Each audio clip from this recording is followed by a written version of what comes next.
Le divin, il peut venir, il faut qu'il y ait cette intelligence, cet amour de la sagesse, cette dévotion. Vous voyez, nous on parle de la dévotion, mais on parle de la dévotion envers le savoir qui libère, la dévotion envers cette lumière plus grande qui éclaire tout.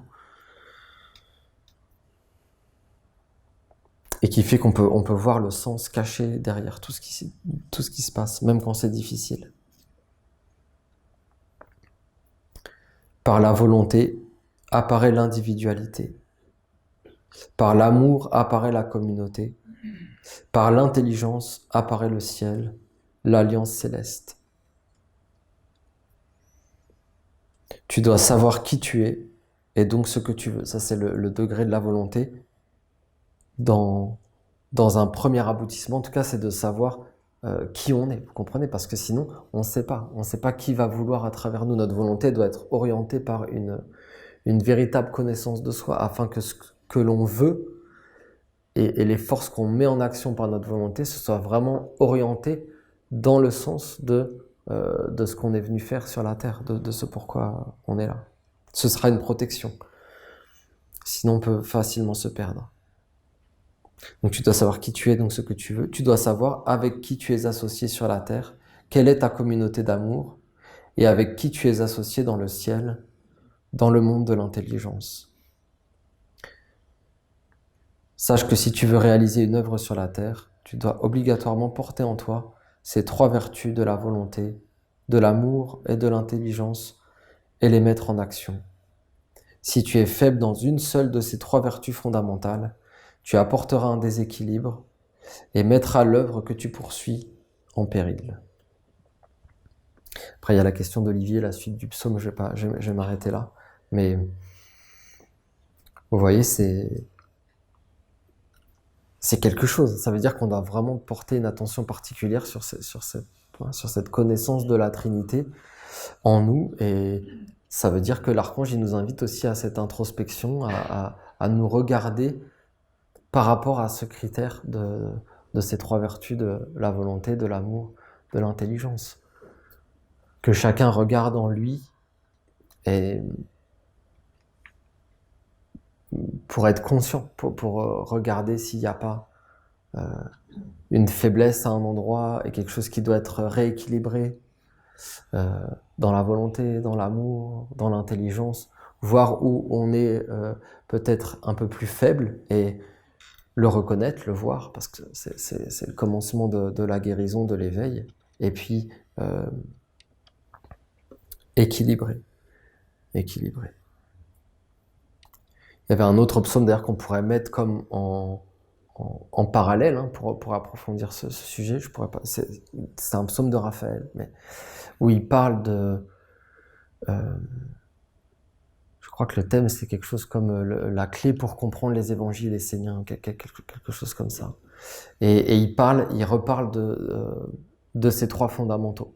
Et c'est très fort. Il décape ce psaume parce que il montre vraiment. Il nous éveille dans ce qu'on doit développer, traverser, parce qu'il dit que voilà, quand l'enseignement, la lumière de Dieu s'approche de notre pensée, dans la pensée, on va tous plus ou moins être d'accord en tant qu'Esséniens sur que les paroles des archanges, c'est vérité, quoi. C'est une vérité, l'enseignement, c'est une vérité. Et après, il dit que la lumière, déjà, quand elle doit traverser la sphère du cœur, c'est beaucoup plus compliqué. Et que bien souvent, elle reste là. Elle reste là, la lumière de l'enseignement. Et là, il dit, il y a plein de perturbations dans le cœur, dans les sentiments, vous voyez, dans des choses. Vous voyez comment on est faible dans le cordeau, quand il se passe des choses et on se fait attraper, quelqu'un nous dit une chose et on se fait embarquer dans cette influence et on est pris et on n'a pas la maîtrise. Et donc la lumière, comment elle fait? Là, à ce moment-là, elle est faible, elle peut pas, elle est comme, on la confine, elle peut toucher notre pensée parce qu'on est des enfants de la lumière, donc on sait la reconnaître. La sagesse est l'aimer et reconnaître que c'est plus grand que tout et que l'enseignement est vérité. Mais quand ça s'approche du cœur, déjà, il dit c'est beaucoup plus difficile. Il est intéressant ce psaume parce qu'on a vraiment la vision des archanges, quoi, comment les archanges, eux, ils peuvent percevoir aussi les choses en nous. Et, et il dit qu'il faut entrer dans la volonté. Là, il dit non, il dit c'est rare. Hein. Il dit que c'est rare parce que, en fin de compte, on est tellement vécu par d'autres volontés, des choses qui sont pas nous, et qu'on pense que c'est nous en plus. On est dans cet état de faiblesse que non. Il dit que c'est plein, parce que là c'est la sphère des esprits, c'est plein d'esprits qui veulent, qui agissent à travers nous, mais on est rarement nous-mêmes dans la vérité, la droiture et la réalisation en bas de ce qu'on a perçu en haut, dans la vérité des mondes supérieurs. Encore une fois, il faut pas voir ça comme un reproche, une condamnation, c'est un constat que l'archange nous montre et qui nous invite justement à travailler notre volonté, la force de l'amour, de la communauté et cette lumière de l'intelligence qui grandira, qui sera de plus en plus forte